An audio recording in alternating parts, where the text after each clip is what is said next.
보니까 고린도 교회 문제점들을 쓴 거예요. 사도님, 우리 교회가 이런 문제들을 우리가 가지고 있습니다. 이거 어떻게 하면 좋을까요? 그 질문해 온 편지였어요. 인편에 그걸 보냈어요. 그러니까 그 내용이 이제 뭐냐면 첫 번째로 교회 분열에 대한 문제였어요. 그리고 고린도 전서가 첫 전반 1장부터 6장까지는 교회 분열하고 일반적인 교회 상황을 답변하는 방식으로 이렇게 썼단 말이에요. 그 다음에 이제 7장부터 마지막 장까지는 구체적으로 그 문제 하나하나 고린도 교회가 당면하고 있는 그 문제들에 대한 질문에 대해서 답하는 방식으로 썼어요. 그래서 이게 첫 번째 편지를 받아봤으니까 이걸 이제 답신으로 이 고린도 교회가 사도에게 보냈고, 이 답신을 받아보고 두 번째 쓴 편지가 고린도 전서였단 말이에요. 그리고 이제 이 편지를 이제 받아보고 디모데가 가지고 갔지요. 근데 디모데가 가지고 왔는데 교회가 그걸 거부해 버렸잖아요. 그래서 와서 사도님 편지 가지고 갔는데 그거하고 이 성도들이 교회가 사도님의 그 사도권에 대해서도 의문을 제기하고 있습니다. 이런 얘기를 해요. 그래서 사도가 참 이게 답답한 일이지요. 이거 다음에 하죠. 해야 되니까. 이거 고린도서 이 배경은, 이 고린도서는 이 배경을 정확하게 우리가 이해하지 않고는 성경을 해석하기 어려운 그런 대목이 들어 있습니다. 그래서 역사적 해석 그 부분도 절대로 필요하다는 것을 생각하고요. 근데 문자적 해석, 역사적 해석 이것만으로도 안 되는 그런 해석들이 있단 말이에요. 그래서 그런 부분들은 이제 신학적 해석이 필요합니다. 그러니까 신학이 있는 것과 없는 것의 차이는 큰 차이라고 저는 보는 것이죠. 일반인들이 성경을 해석할 수 없는 이유가 바로 거기에 있다고 저는 생각합니다. 제가 고추 그 모종을 이제 며칠 전에 갖다가 심으니까 옆집 아주머니가, 아이고 목사님 고추 지금 심으면 냉해 입을 수도 있다고 그건 5월달 정도 돼야 5월 초에나 심으시라고 그래요. 아니 온도가 지금 20도가 넘고 25도고 여름 날씨인데 무슨 놈은 냉해냐고 내가 그랬어요. 오늘 아침에 일어나니까 양평 온도가 1도였어요. 1도. 그래서 제가 이 대구였던 그 대구가 완전히 무색한 굉장히 날씨가 갑자기 추워진 것 같습니다. 마지막 추위일지 모르겠습니다. 그래서 교리는 경험을 기초로 세워지는 것이 아니라 성경은 하나님의 약속이니까 약속 위에 세워져야 하는 것이 맞는 교리다. 그런 생각을 다시 한번 했습니다. 계획사 계속하겠습니다.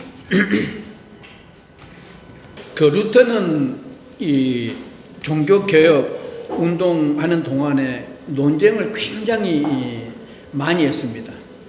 실제로 그 논쟁을 통해서 자기가 생각하고 있는 진리, 깨달음 이런 것들을 이제 그러니까 그런 깨달음이라고 하는 게 당시에 중세 교회의 잘못되고 있는 것들, 교황권에 대한 이런 잘못된 시각 이런 것들에 대한 비판이 있죠. 그래서 이제 그런 것들에 대해서 이제 논쟁을 많이 하게 되는데요. 첫 번째 논쟁이 하이델베르크에서 있었습니다. 그러니까 1518년 4월 26일 날 있었던 논쟁인데요. 이때는 시기적으로 봤을 때 1517년 10월 31일 날 95개 조항을 써붙였고, 그러니까 11월 달부터 이제 실제적으로 이 종교 개혁 이 운동이 시작된 거 아니겠습니까? 그러니까 그로부터 한 6개월 남짓 이렇게 시간이 흘렀습니다. 그러니까 그 어거스틴 수도회 종단 내에서도 루터에 대한 이제 그 인식이 조금은 여러 사람을 통해서 이렇게 알려지게 됐습니다. 그래서 그때 스타우비치 그 권유로 하이델베르크에서 그때 당시에 어거스틴 수도의 총회가 열렸습니다. 그런데 이 총회의 발제자로 이렇게 요청을 받고 거기에 이제 나가서 연설을 하게 됩니다. 논제 40개 항을 준비해서 가지고 나갔습니다. 근데 40개 항 중에 28개 항은 신학적인 문제를 다루는 문제였고, 그 다음에 29번부터 40번, 그러니까 11개 항은 철학적인 문제를 다루는 문제였습니다. 근데 논제들 중에 이 중심 논제는 십자가 신학이었습니다. 루터가 십자가 신학, 자기 신학을 십자가 신학이라고 이렇게 얘기를 하고, 그리고 로마 카톨릭 신학을 영광의 신학이라고 이렇게 얘기하면서 서로 대조시키는 이런 방식으로 연설을 했습니다.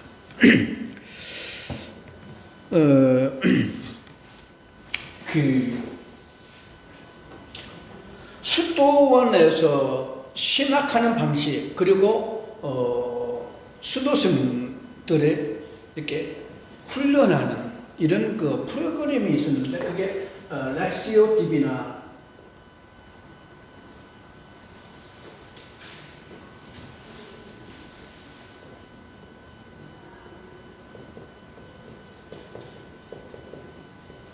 이런 게 있었습니다. 이거 뭐 렉티오와 뭐 이렇게 렉티오 있다 그런 거잖아요. 이거 디비나 신적 혹은 거룩한 성경 읽기 뭐 이런 내용입니다. 근데 그때 당시에 이게 어떤 방식이었냐면 단계적으로 렉티오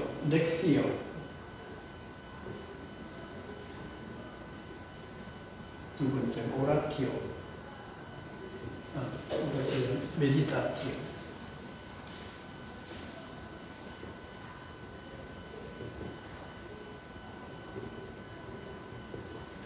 세 번째가 오라티오, 네 번째가 콘템플라티오. 이런 그 단계적인 이런 그 방식입니다. 렉티오는 읽기입니다. 요거는 묵상이고, 요거는 기도하기. 요거는 뭡니까? 관상. 우리 보통 관상문답 얘기하는 거 있잖아요. 관상문답. 월굴, 관상, 그 관상입니다. 콘템플라티오. 근데 렉티오, 메디타티오, 오라티오, 오라티오, 이거는 우리가 쉽게 이해할 수 있는 것들이죠. 읽기, 성경 읽기, 읽어야지. 묵상, 그냥 읽는 것이 아니라 곰곰이 이렇게 되씹어가면서 묵상하는 거죠. 오라티오, 성령의 도우심을 구하는 것이죠. 잘 이해할 수 있도록 하나님의 도움을 청하는 것이죠. 그러면서 우리가 성경을 하는 것이죠. 그런데 이 콘플라티오, 관상, 이게 문제입니다. 이 관상은 말이나 생각을 넘어서 침묵 속에서 하나님의 임재 안에 조용히 머무르는 것입니다. 코람데오, 그러니까 하나님을 면전에 이렇게 내서 바라보는 그런 그 침묵의 시간, 이것을 얘기하는 것인데요. 그래서 우리나라에서도 이게 관상기도 지금 많이 그 목사님들이 가끔 지금 저기 하리사수녀가 했던 예? 그 저기 동원교회 이동원 목사. 이동훈 목사님이 그게 그건데. 관상 그게 무슨 교회죠? 저기 지구촌 교회. 지구촌 교회죠. 예. 이동훈 목사님이 관상기도를 얘기했다가 굉장히 호되게 좀 이렇게 비난을 당하는 그런 일이 있었는데, 저는 개인적으로 이동훈 목사님이 캐톨릭에서 얘기하고 있는 이 관상 그런 의미로 얘기하지는 않았을 거라고 생각합니다. 저는. 그런데 어쨌든 우리가 학문적으로 관상을 얘기할 때는 문제가 되는 것이란 말이에요. 이게 어떤 방식이냐면, 어떤 그 말씀을 아까 우리가 성경 해석할 때 어떤 문자적으로, 문법적으로, 그리고 역사적으로, 신학적으로 이런 것을 이렇게 좀 가지고 성경을 해석하고, 그리고 기도하면서 묵상하면서 성경을 이렇게 검증하고 그런 것이 아니라 이 캐톨릭의 훈련 방식, 수도원의 훈련 방식은 특정 구절, 특정 단어 이런 것들을 계속 반복하게 하는 방식으로 훈련을 시켰습니다. 그러니까 이게 구수신학 비슷한 이런 방식이었던 것이에요. 뭐 사랑이면 사랑, 구원이면 구원, 뭐 이런 것들, 또 뭐 이렇게 특정 그 뭐 센텐스 하나 이런 것들을 계속 반복시키면서 이렇게 훈련을 시켰는데, 그러니까 그것을 계속 하다 보면, 그러니까 이 비판적 시각에서 바라보면, 아니 그거 뭐 정상적인 그런 이 생각 그런 어떤 속에서 그거를 이렇게 생각하겠느냐, 계속 한 가지만 이렇게 구수 신앙처럼 이렇게 계속 되는 게 반복하는, 이미 좀 이성을 잃어버린 그 상태에서 그때 하나님이라고 이렇게 하나님의 면전이라고 느끼는 그게 진정한 하나님의 면전이겠냐 하고 비판을 하는 것입니다.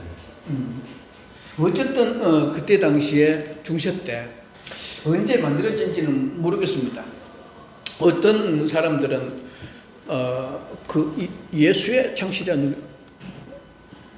예수의 창시, 그 요올라, 무슨 요올라, 그렇죠. 예. 그 당시에 만들어졌다는 그런 그 주장도 있고, 어떤 분들은 뭐 6세기 때 이미 6세기 때부터 계속 테레사 수녀가 처음 시도했다라는 말. 그런 얘기도 있습니까? 네. 어쨌든 여러 가지 주장들이 있는데 어쨌든 중세 그 캐톨릭은 이런 방식으로 수도승들의 훈련을 시켰습니다. 루터도 이런 방식으로 훈련을 했습니다. 그런데 루터는 이것까지는 다 받아들였어요. 이제 이런 훈련을 쭉 받아온 사람이에요, 루터는. 근데 이것까지는 좋아. 성경 읽기, 묵상, 뭐 기도 좋아. 근데 이것은 아니라고 봤습니다. 그래서 루터가 주장했던 것은 기도하자, 기도, 오라티오. 그 다음에 뭐예요? 묵상, 메디타티오. 여기 있고, 세 번째는 템플라티오.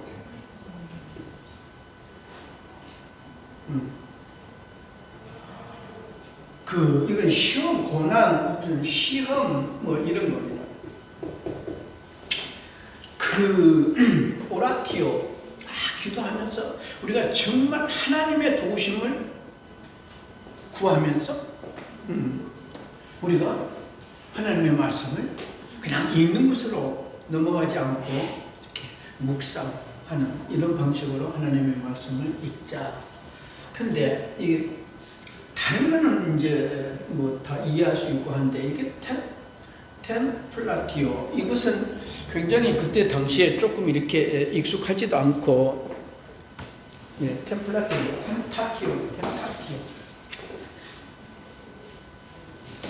텐타티오.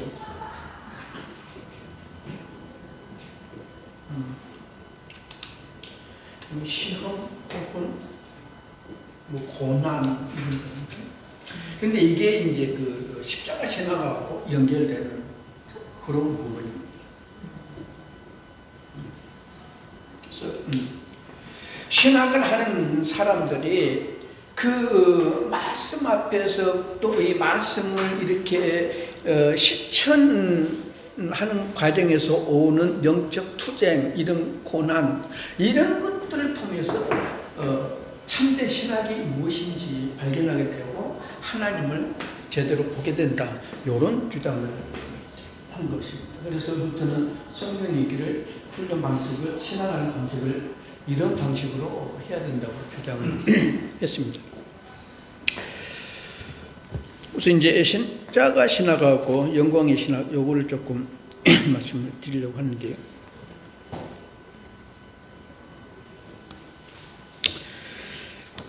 그래서 이제 루터는 여기 지금 켄타키오 저 얘기를 하면서 이 고난과 내적 갈등 속에서 진정한 신학이 형성된다고 이렇게 봤고, 하나님은 강함보다 약함 속에서, 그리고 영광보다 고난 속에 자기 자신을 드러내 보신다고 이렇게 봤습니다.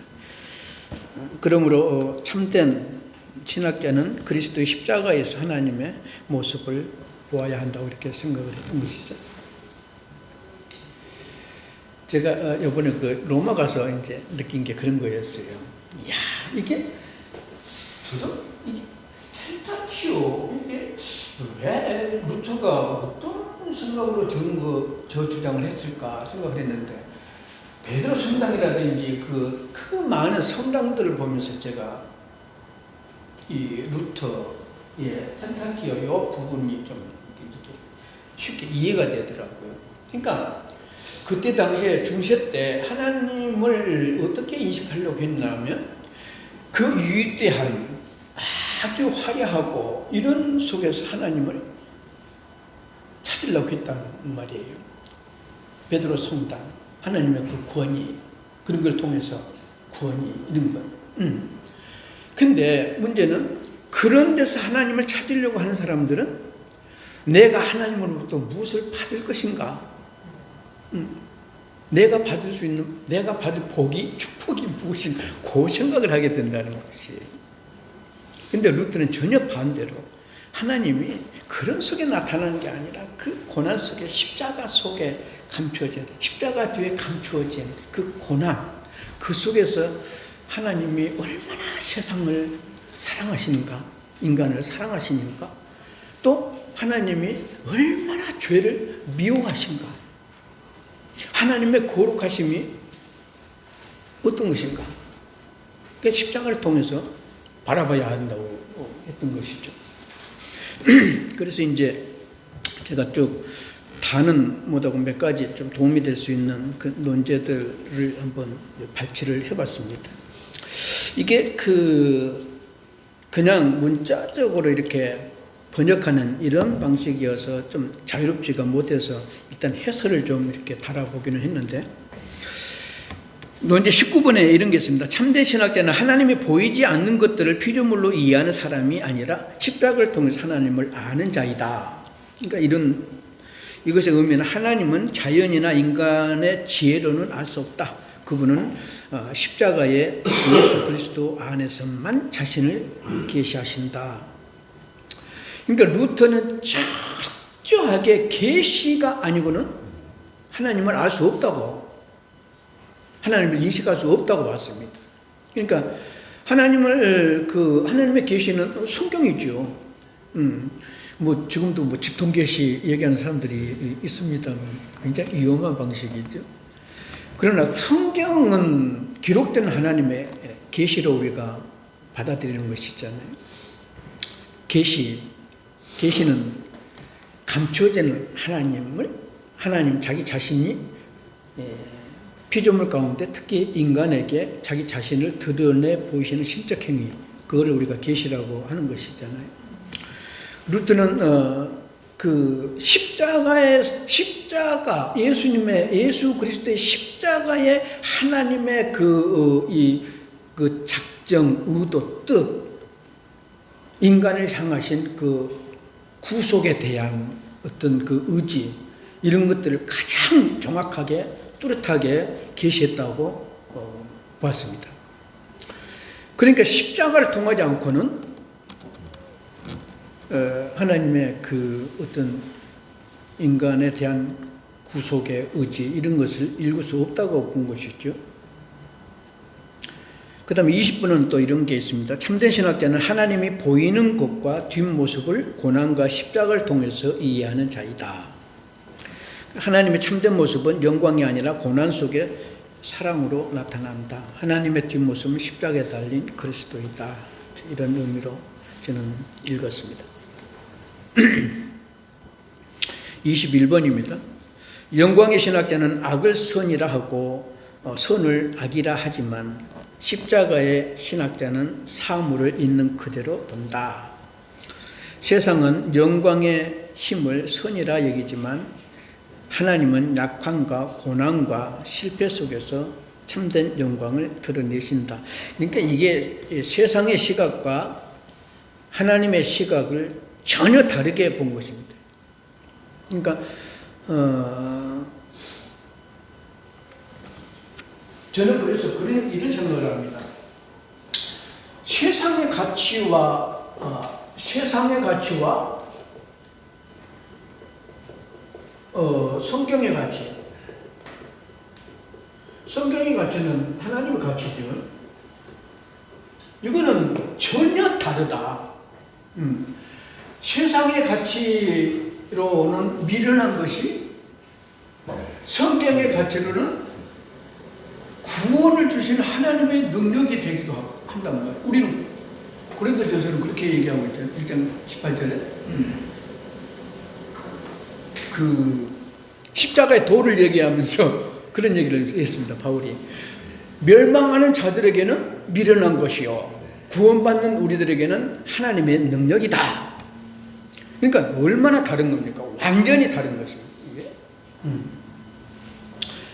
그래서 그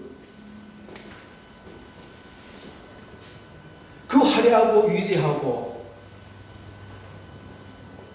그런 모습을 성당의 모습을 보면서 세상의 가치는 하나님의 영광을 노래하고 외치지만 진정한 그 가치, 성경의 가치는 그게 아니라 십자가 안에 감추어진 하나님의 그 아픔, 고난, 십자가, 그 성자 하나님이 십자가에 죽으실 때 아버지 하나님이 얼마나 그 고통스러웠겠습니까? 그러니까, 뭡니까? 그때 이렇게 돌도 터지고, 그때 일어난 일들이 있지 않습니까? 하늘 구름도 이렇게 가리고 돌이 터지고 그랬다. 그러니까 그런 것들이 하나님의 아픔을 나타내는 그런 모습이라고 생각하고 루터도 그런 부분을 좀 얘기하고 있는 것이다 이런 생각을 합니다. 은혜로 이루어지는 일은 인간 안에 있는 것을 반대를 통해 이루어진다. 그러니까 우리가 은혜라는 말을 저는 그렇게 이해를 합니다. 원래 은혜란 말은 너무나 이렇게 포괄적으로 이렇게 사용하고 있지만 실제로 은혜란 말은 죄하고 관련된 그런 용어이다. 그러니까 루터는 철저하게 그것을 은혜, 믿음, 신앙 이것을 은혜, 믿음, 신앙 이런 것들을 자기 것이 아니라고 생각했습니다. 그러니까 원래 이것은 내 것이 아닌데 외부로부터 온 것이라고 이렇게 외적인 것으로 봤습니다. 그래서 나에게는 생소한 것이었습니다. 어디서 온 것일까요? 하나님이 주신 것으로 봤단 말이에요. 은혜가 뭡니까? 은혜가 하나님이 대가 없이 주시는 선물이잖아요. 그러니까 나로서는 도무지 내가 가질 수 없는, 얻을 수 없고 내가 받을 수 없는 그런 것인데 아무런 대가 없이 하나님이 거저 주시는 것이 은혜.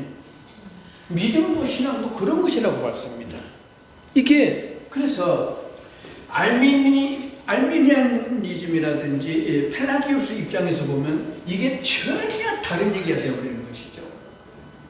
그 사람들의 입장은 우리의 이성이 자유의지 결정, 우리가 의지를 결정함으로써 그것이 믿음이고 신앙이라고 이렇게 여기는 것이죠.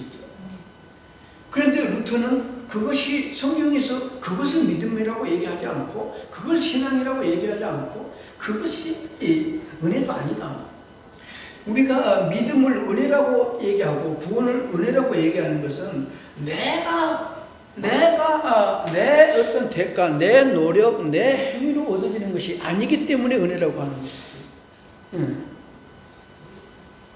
그래서 우리 인간의 이성으로 자유의지로 이렇게 획득한 것이라면 내가 자랑할 것이 있지만 그런 것이 아니기 때문에 하나님이 거저 주신 것이기 때문에 이게 믿음, 신앙, 구원 이런 것들이 우리가 자랑할 수 없는 것이다. 이런 생각을 가지고 있었습니다.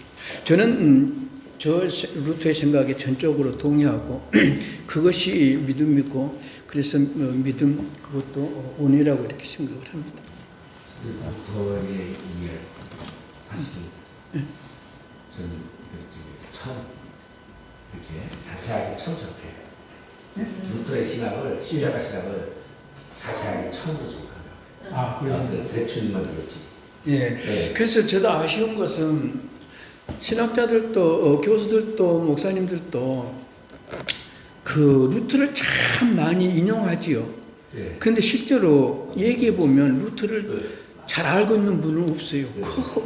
이제 무슨 계시겠죠. 그런데 저는 별로 경험해 보지 못했어요. 네. 그렇게 많이 얘기하시는 분들이 그냥 루터 종교개혁 앞장서서 이렇게 시작한 사람이고 또 이렇게 캐톨릭에 대해서 정하고 그런 정도지 루터 신학이 무엇인지에 대해서 얘기해 보면 전혀 그에 대해서 이제 보편적으로 칼빈으로 많이 얘기하다 보니까 그렇습니다. 루터가 다 하는 얘기를 칼빈이 정립한 건데 사실. 그렇습니다. 그래서 저는 그래서 루터와 칼빈을 저는 이렇게 갈라놓지 않습니다. 이렇게 항상 가까이 두고 있습니다. 켈빈의 입장이 원래 그거였거든요. 루터에 대해서 이렇게 멀리하거나 이렇게 경계선을 두지 않았어요. 루터 신학을 가장 적극적으로 이렇게 계승한 사람이 저는 켈빈이었다고 생각합니다. 루터의 칭의 신학 위에 이제 켈빈은 그 성령의 역사, 그래서 이제 성화, sanctification 요 부분에 대해서 더 적극적으로 다루었다. 저는 이제 그렇게 보고 있습니다. 근데 루터 입장에서는 아마 시기적으로 그렇게 여기에 폭거증을 할 수밖에 없었을 거예요. 왜냐하면 로마 가톨릭이 너무나 중요한 구원의 문제, 이 문제에 대해서 전혀 다른 얘기를 하고 있으니까 그런 부분에 대해서 먼저 바로잡고 가야 했던 게 루터의 입장이 아니었을까 그런 생각을 합니다. 그래서 이제 그 은혜로 이루어지는 일은 인간 안에 있는 것의 반대를 통해 이루어진다. 그러니까 이게 그런 거 아닙니까? 은혜로 이루어지는 거. 이게 하나님 하시는 일을 보면은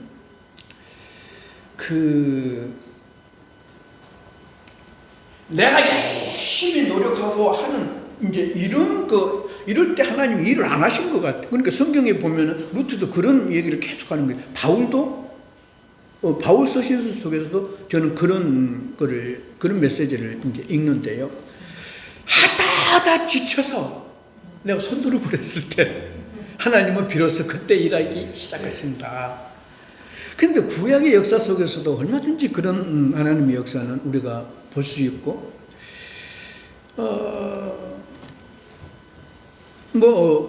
바울도 루터도 다 그런 관점에서 하나님의 역사를 이해했던 것 같습니다. 그러니까 그런 것들이 세상의 그 어떤 이 가치, 세상의 그 시각으로 이해하면 참 그 미련한 얘기죠.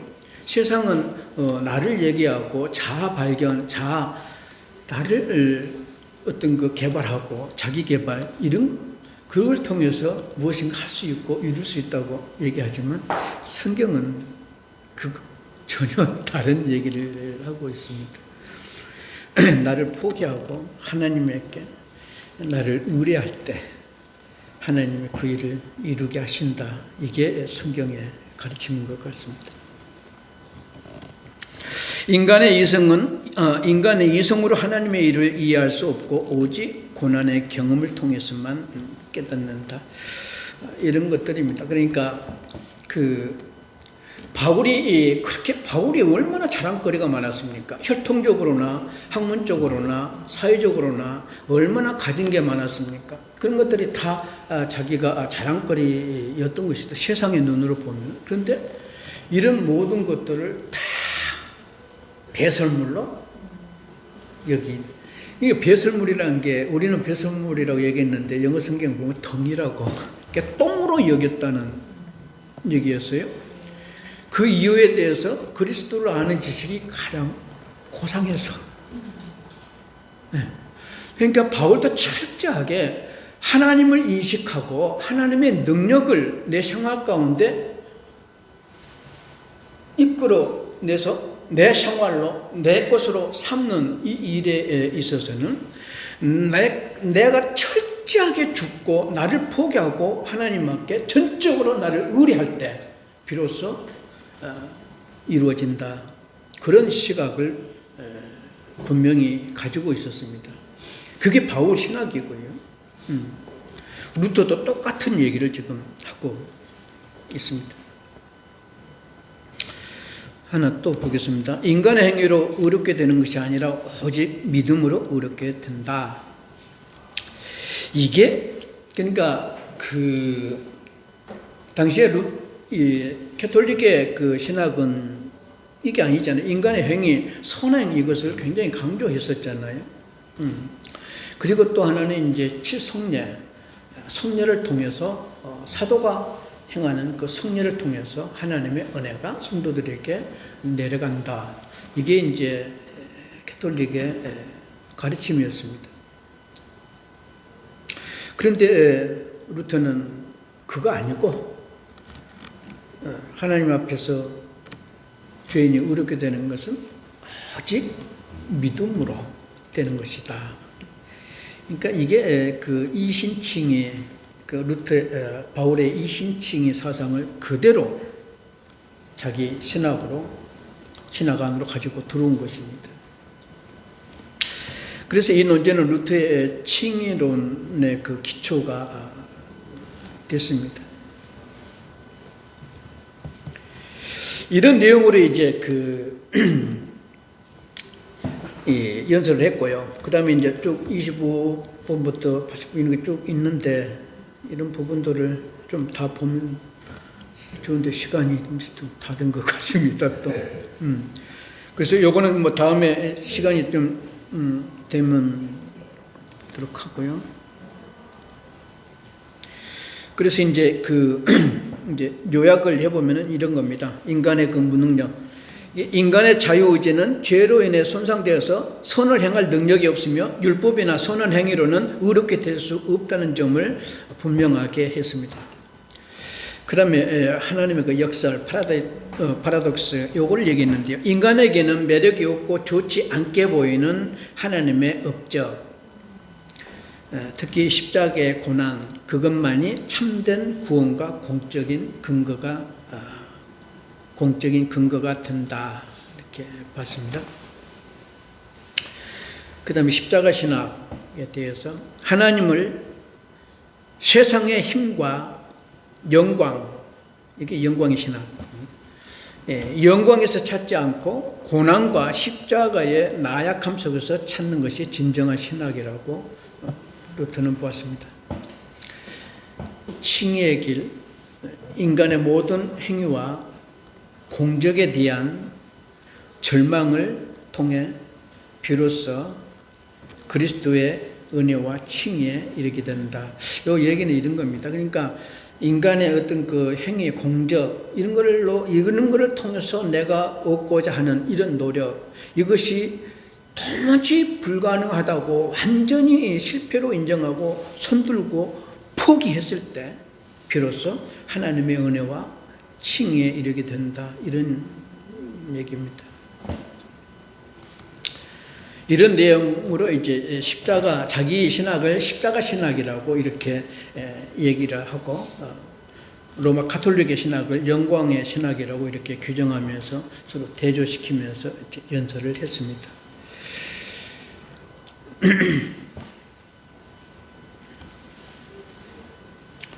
그래서 이제 그 헤들베르크 논쟁의 결과인데요. 근데 이 보석 같은 이런 연설을 하고 나서도 그렇게 많은 사람들의 이렇게 호응을 얻지는 못했습니다. 그런데 그 연설을 듣고 그때 이 논쟁에 나서 이 연설을 듣고 젊은 신학자들이 복음 신학자가 된 사람들이었습니다. 말틴 부처. 이 사람은 이제 스트라스부르크 개혁자 그 지역에서 개혁운동을 했던 사람인데 켈빈에게 가장 많은 영향을 주었던 사람입니다. 그 다음에 요한 브렌츠 이런 사람들, 빌리카누스 이런 사람들이 복음주의 신학자가 됐습니다. 큰 소득이었다고 저는 생각을 합니다. 헤들베르크 논쟁 그 모습을 적어봤습니다. 그리고 두 번째 이제 그 논쟁은 아우스부르크 왁스버그라고 하죠. 아우스부르크 논쟁이 있었는데 요거는 이제 다음 시간 다시 계속하도록 그렇게 하겠습니다. 오늘은 여기까지 하겠습니다.